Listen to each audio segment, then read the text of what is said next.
Hey, welcome back. This is part 2 of the upgrade of my truck stereo installation. After basically repairing the thing multiple times, I finally decided to do everything the way that I want it. Started with the first series, which was repairing and upgrading to competition speakers from the 1990s that my friend gave me, and I took quite a bit of work to get those to fit and stop shorting out on themselves, but it was well worth it. Now I'm going to step to part 2, Orion. They still make like an old school amp. It's an AB power amp, which if you're into audiophile stuff for the home theater, AB is the way to go. It gives you a much more steady stream of power to all frequencies versus a Class D is going to be really focused on the highs and the lows. And I did test those speakers with an AB amp for my home, and it sounded great, even not in close. So I can't wait to get this installed. We have 1,000 watts RMS from this bad boy, and it's going into a 2nd gen Tundra, which is also a similar fitment to a Sequoia, but I guess probably not the same because there's no back firewall in Sequoia before the cab. So stay tuned. I'll show you how I'm going to do that, how I'm going to route the wires, where I'm going to put the amp location, the type of wires I'm using, and no compromises. I bought all the best quality stuff for this installation, so stay tuned and let's get it going. All right, I got the rear seat folded up. This is the passenger side. I'm going to get the amp on the back firewall right there. So I have two 14mm bolts, one on this side, one on that side, and then a couple of, looks like T35s over there. So gonna get into that and pull the seat. Almost missed that. We have two 14s on the back wall as well. Okay, so this is the tricky part. You got these hooks on the back here. You have to pull it up out of these loops after you get everything unbolted. And by the way, those were not T35s down there, they were T50s. Got the seat basically out, just gonna lift it out, and the amp's gonna go basically right here. So there's always some unforeseeable dilemma, right? When you fold the seat up to access your storage, it basically pushes the back all the way against the back wall. So there's no, I was gonna put the amp up here. I don't wanna lose my storage under seat, which is the whole point of putting it back here. I wanted to save the space down there for chains and whatnot. So I think I can fit it right in between where the seat bolts in the back, if I just lift it a little bit, and it'll still get a little bit of impingement there, but at least I'll be able to lift the seat up a little bit. And you know, I'm just gonna give it a shot. I have this original piece of tie-down equipment for the, I guess that's for the bottle jack, but I don't use that bottle jack anymore. I actually cut the bottom out so I could fit my farm jack down there. And if I can't, you know, I'll use some rivet nuts through the back of here, and if it doesn't work, well, I'll just fill them with bolts and we'll try plan B. So despite it looking like this seat has no room in there, this actually pushes in quite a bit. So I'm gonna get this amp installed up high and out of the way, and I'm gonna run the wires on each side. So I'm gonna run audio out this way and power out the other way so they're separated, and that should help avoid any sound interference. All right, I'm gonna go ahead and just test fit that seat, because if it needs to move, I'd rather only have 2 bad holes than 4. Okay, here's the test fit. That's as far up as I can get it before it runs into the amp. I'm okay with that. I can still access my stuff. I just can't lock the seat up. That's no big deal. All right, so I have these sheet metal screws installed, and those are not gonna be permanent because I don't trust their integrity. Plus, they stick out back a little bit too far. I don't want there to be anything protruding. If anyone knows about how much flex the Tundras have between the cab and the bed, it's quite a bit. And so those tips of those screws are likely to hit that. So what I'm gonna do is I'm gonna trace this outline here, and that's what I'm gonna cut with an X-Acto blade. And then I'm gonna throw some rivet nuts in each corner and then use machine screws with Loctite. That's gonna be a much more secure fit. It's also gonna ensure I can get the right length screw in there and have a really strong hold without interfering with the bed at all. So I used this Forstner bit to cut out some space to get to that firewall.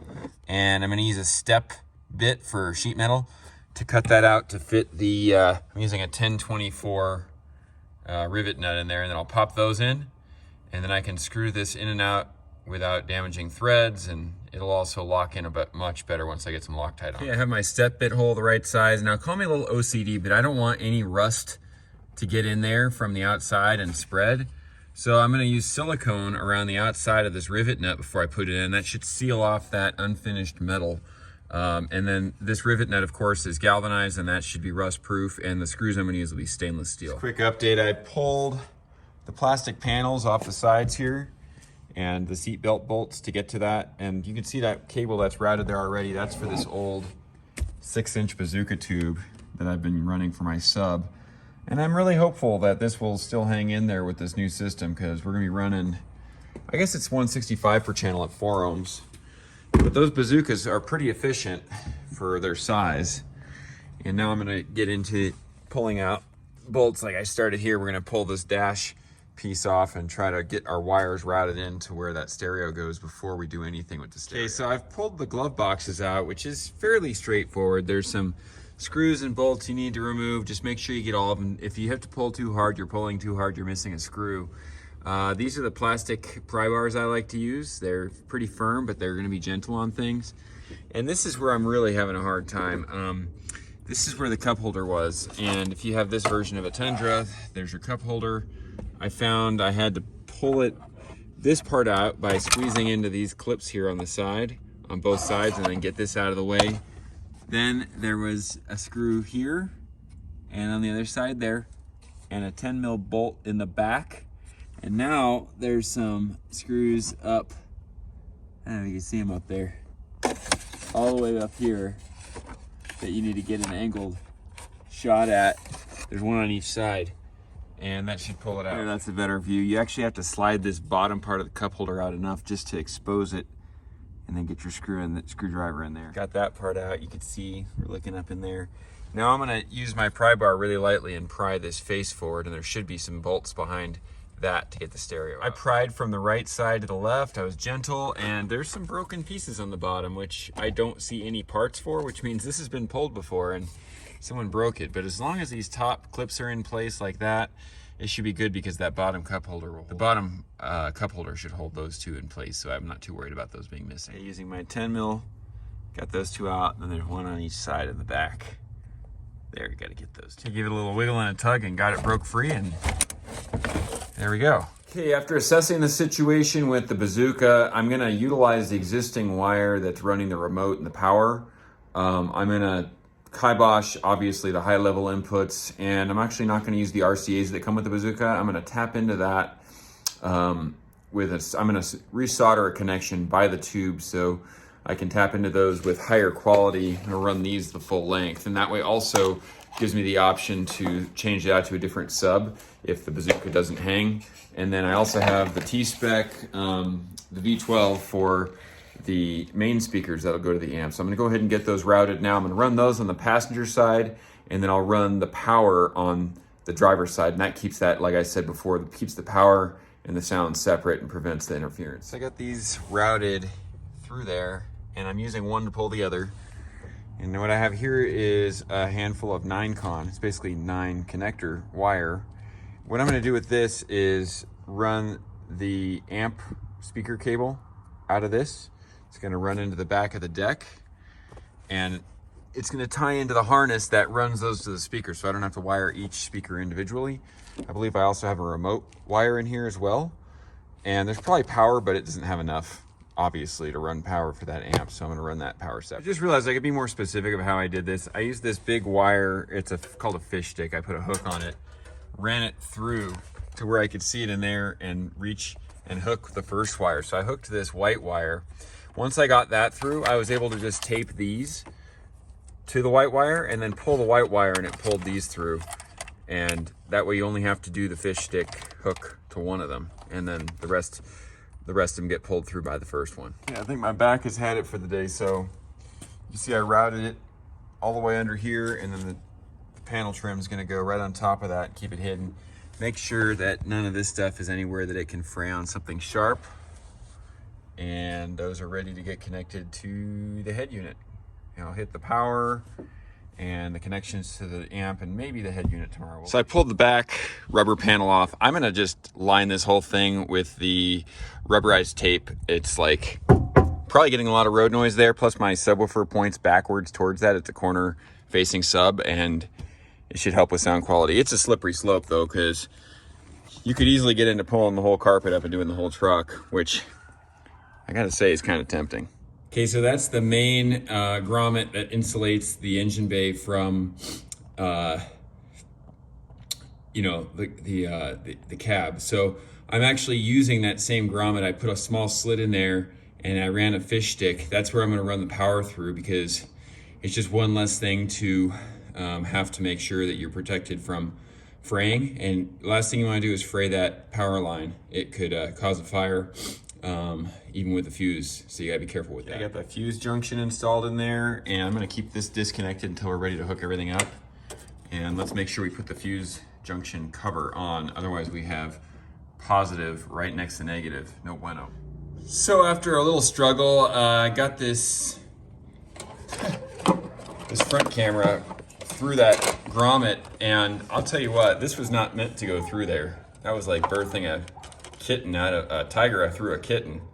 It took a little bit of work. This plug actually is what you're supposed to run through there, which is pretty small, but they didn't make the cable long enough, so I had to pull this whole thing through, which surprisingly did, in order to get enough slack to put this on the front of the vehicle. So these two small red and black wires coming from the engine compartment, those are designed to be tied into the reverse light, so when you go in reverse, it automatically powers the camera on. Since this is a front camera, I need to run those wires all the way to a switch where I can manually turn it on, so that's what this is here. I tied that in, and it just weren't long enough to get to the front since they're just designed to get to the rear tail. I have the camera roughly where I want it, and I'm routing this wire. That tie down there is actually a zip tie that clips into a hole. So what I'm using is my step bit here, and I'm just drilling holes in the sheet metal wherever I need those, and then putting those clips in and zipping it in. I didn't go into much detail on this because I didn't want to bore you, but I installed a switch for the front and rear camera, just doing that, and then a USB port for the back of the stereo deck, and those are all tied in, coming out ready to go. Drilled those holes with, this was a 1-inch Fortuner bit. You could buy these on Amazon for about 10 bucks. And I drilled that out with a 1/2-inch bit. Okay, got the back tub of the cab double lined. Should help quite a bit. Should have, you can tell it's more of a solid sound than it's kind of what sheet metal sounds like without it. About time to wrap it up for the day. Got the amp installed, got the backboard back on, wires are ready to plug in, and I ran the rear camera through the inside of here. You can kind of see it in the floor here, going through that grommet with a little bit of sealant. And I ran it through the taillight, up to the inside of the cab, along the inside of this metal piece here, and then out right there. And I'm running my camera up high so that it doesn't get as dirty, and it's less likely to get damaged if someone bumps me or if I back into something. And when I have my cooler out here, show you someday, this folds out and that cooler comes out, it won't be blocked. I'll be able to see everything still. All right, back to it. Doing the fun stuff right now, connecting the wires, and I'm trying to get as much of this done in my shop on my bench as possible so I'm not bending over in weird awkward positions in the truck. And I'll just say, it's been a while since I've wired a car stereo. There's this stuff my installer sold me. Kind of wish I just had him do this part, but he's pretty busy. So it's the Maestro data link and all these adapters. So these harnesses are supposed to connect into the factory stuff, and then it has an output for the new stereo unit here. And then the speaker wires, I'm not connecting to the factory harness that goes into the Kenwood deck. I'm gonna connect those to my amp. And yeah, it makes my head hurt when I look at this many wires. But fortunately, there's some wiring diagrams online that you can find, and hoping to get as much as I can done on my own. I might have to go stop by and ask for a little help in a little bit. We'll see. Okay, you got the 9-con. That is such a brilliant idea. So instead of running a speaker cable to each door, you just run this to the back of the old speaker inputs, and they go to the doors. It's brilliant. And then that also has that 9th wire, which is your remote power, which turns this, sends a signal to turn this on when the ignition is positive. And then all I have left is the positive and negative power. I got my positive and my ground. And then over here we have our RCA inputs, which I'll get to after. Okay, onto the stuff I've never done before, programming this box, which is gonna supposedly interface with the vehicle controls to retain all of the things that we like about the steering wheel controls, etc., etc., etc., and make sure that those still work properly through the head unit. And I won't bore you to death. I'm just going to go ahead and follow the instructions online. I know you go to Maestro's website and you can put in your vehicle and then you plug this box into your computer with USB and you click to flash it, and that should update the box to match your vehicle's specs. Okay, it's been a while since I updated. I got stuck in the minutia, just fine-tuning things, and I'll give you an update here. Right now what we got, finally got the amp fully solidified. I also put this switch in. That's actually, sorry, it's a fuse breaker, circuit breaker, and I'm running the lead in this way, and I have the Bazooka power going out there because it's only 100 watts. I figured I could share that, and then the main amp power going out there. And very pleasant surprise that that amp actually allows you to fold the seat all the way up. You just got to kind of shove it to make it lock. Okay, there we go. Got it all set up, and I've been using it for a while, and realized I wanted to upgrade that subwoofer. So let me show you what I did back there. So if you're wondering why that Bazooka Tube says JL Audio on it, check the description below. I took my old Bazooka, I took the amp out, I put a cap on the back, and I put a JL Audio 6W3 in there with a, you can't see it very easily, but there's a JL Audio 250 watt amp. And I then liked it so much I made another one. I bought actually a brand new passive Bazooka Tube and then just swapped the subwoofer on there. And let me tell you, it sounds really nice, really musical, good quality subwoofer sound, and about as much output as a typical 10 from my ears anyway. And overall the system sounds great. And let's talk about those cameras. So if you recall, in the front I put that cheap high def like $40 Amazon camera. There's a link in the description for that. And overall for a front camera, I'm quite impressed and happy with it. Where it suffers is if it's really bright, it kind of gets washed out, and if it's dark, it doesn't really read into the darks very well, which isn't usually a problem because I have headlights up there anyway. And I put the really nice Kenwood high def in the rear, pop that on. You can see the picture quality is actually quite a bit better. And it's perfect for a rear camera because it has HDR abilities, so when you back up at nighttime, you can see really well with this camera, and it's not washing out when it's sunny back there. And I've used this rear camera as like a rear view mirror when I'm hauling and I can't see very well otherwise. So I thought that was actually a pretty good combo. Wouldn't mind having the Kenwood up front. The nice thing about the Kenwood also is you can adjust the angle of it, whereas this inexpensive camera, you're kind of stuck with just a flat mount. So the direction of the mounting surface is going to determine where that thing's pointed. It worked fine. I ended up mounting it to the grill, as you probably saw in the video. Again, there's the rear. I had that one mounted at the top of the camper and it's pointed down. Very happy with that Kenwood camera. I've got product links to all of the main products in this video. If I'm missing something, please let me know. Okay, that wraps up this segment of the video. Check the description below for, if you didn't see the first one where I resurrect those Orion NT speakers, there's a link to that, as well as the subwoofer modifications I did. And there's also a sound SPL test that I included in another video. So those should all be in the description.